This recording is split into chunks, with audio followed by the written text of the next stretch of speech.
Hi friends, good evening. I am Dr. Ashutosh Gupta. I am in consultant in fetal medicine. So today we shall talk about the common aneuploidies, है ना. तो like everybody knows about the Down syndrome, ये commonest aneuploidy है और 700 live born babies में किसी एक को डाउन सिंड्रोम हो सकता है. एंटीनेटली ये usually the risk is usually higher, तो 1/200 या 1/250 जो एंटीनेटल बेबीज होते हैं उसमें से कोई एक बेबी डाउन सिंड्रोम बेबी हो सकता है.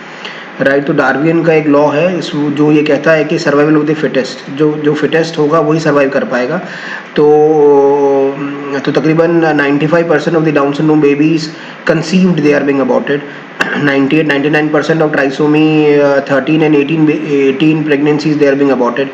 99% of the Turner syndrome babies they are being aborted. Right. So meaning thereby this is the sieve of the, ये एक नेट है और एक सर्विलेंस है by the god which ensures और विच वो ये देखने की कोशिश करते हैं so that a good baby is being given to the expectant mothers. जो मदर है उसको अच्छा बेबी मिले. ठीक है. लेकिन इसमें कुछ फेलेसी ऑफ लाइफ है which we need to understand. Meaning thereby that I do lot of invasive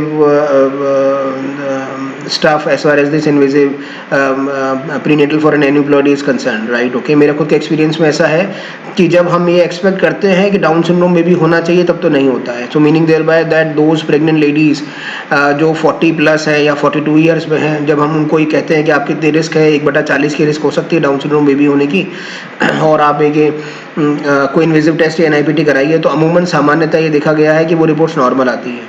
और जब 26 साल 25 साल 24 साल की जो लेडी होती हैं, जब वो कोई टेस्ट नहीं कराती हैं, when they are least expected to have the down syndrome babies, उनको वो डाउन सिंड्रोम हो जाता है.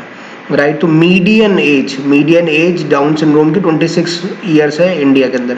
तो ये थोड़ा ध्यान देने की ज़रूरत है. दूसरा एक टेक्नोलॉजी है नई जिसको NIPT बोलते हैं. तो ये भी ध्यान देने की ज़रूरत है कि जो NIPT में जो DNA आता है वो डेड एपोप्टोटिक सेल्स जो कि प्लेसेंटा की हैं, और वो अपना DNA माँ के ब्लड में देता है, और वो सामान्यतः 99% तो वो मैच करता है बेबी के, लेकिन उसमें भी कुछ फैलेसी हो सकती है. मीनिंग देयर बाय कि अगर डबल मार्कर में PAP की वैल्यू लो आती है, लाइक 0.3 0.13 मॉम अगर होती है और वो PAP की वैल्यू काफ़ी लो होती है, तो वो ट्राइसोमी 13-18 दोनों के लिए पॉजिटिव हो सकता है. राइट. तो उस कंडीशन में हमको इन्वेजिव टेस्ट एमनियोसेंटेसिस ही कराना चाहिए, NIPT नहीं ऑप्ट करना चाहिए. उसका रीज़न है कि ट्राइसोमी 13 के लिए ये फॉल्स पॉजिटिव आ सकता है. दूसरा एक एंटिटी कहलाई जाती है, इसको कन्फाइंड प्लेसेंटल मोजेसिज्म बोलते हैं, जो कि प्लेसेंटा का जेनेटिक मेकअप डिफरेंट हो सकता है बेबी से. तो कुछ एलिमेंट हो सकता है जिसको CPM बोलते हैं, जो ट्राइसोमी 18 के लिए नोन है. तो अगर 13-18 के अंदर डाउन सिंड्रोम 13-18 के लिए अगर डबल मार्कर पॉजिटिव आता है, तो we should opt for doing an amniocentesis instead of doing a CVS और एन NIPT. राइट. कभी कभार ऐसा देखा गया है कि कुछ स्क्रीनिंग टेस्ट में जो हार्मोन्स हैं उनका वैल्यू इतना गड़बड़ हो जाता है कि आपके सभी चीज़ें पॉजिटिव आ जाती हैं. ट्राइसोमी 21 ही पॉजिटिव आ रहा है, 13 भी पॉजिटिव आ रहा है और 18 भी पॉजिटिव आ रहा है. तो ये मानने की, ये थोड़ा ध्यान देने की ज़रूरत है कि जो ये स्क्रीनिंग टेस्ट हम करते हैं ये 5% फॉल्स पॉजिटिव भी होते हैं. तो मीनिंग देयर बाय कि सैंपल कभी कभार ख़राब भी हो सकता है, डिग्रेड भी हो सकता है, और हार्मोनल चेंजेस चूँकि ट्राइसोमी 21 के डिफरेंट होते हैं 13-18 से, तो ऐसा नहीं हो सकता है कि दोनों ही चीज़ें पॉजिटिव आ जाए. तो ये भी ध्यान देने की ज़रूरत है कि फॉल्स पॉजिटिव भी हो सकते हैं ये सैंपल, और baby could be absolutely normal. Right.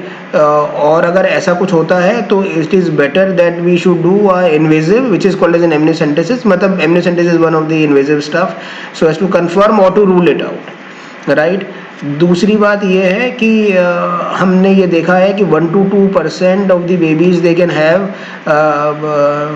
Different sort of chromosomal aberrations or abnormalities instead of these common aneuploidies, which we call as a microdeletions and duplications. तो usually cardiac abnormalities जिसको अरसा बोलते हैं, aberrant right subclavian artery बोलते हैं, या conotruncal malformations होती हैं, उनके अंदर ये काफ़ी कॉमन होता है.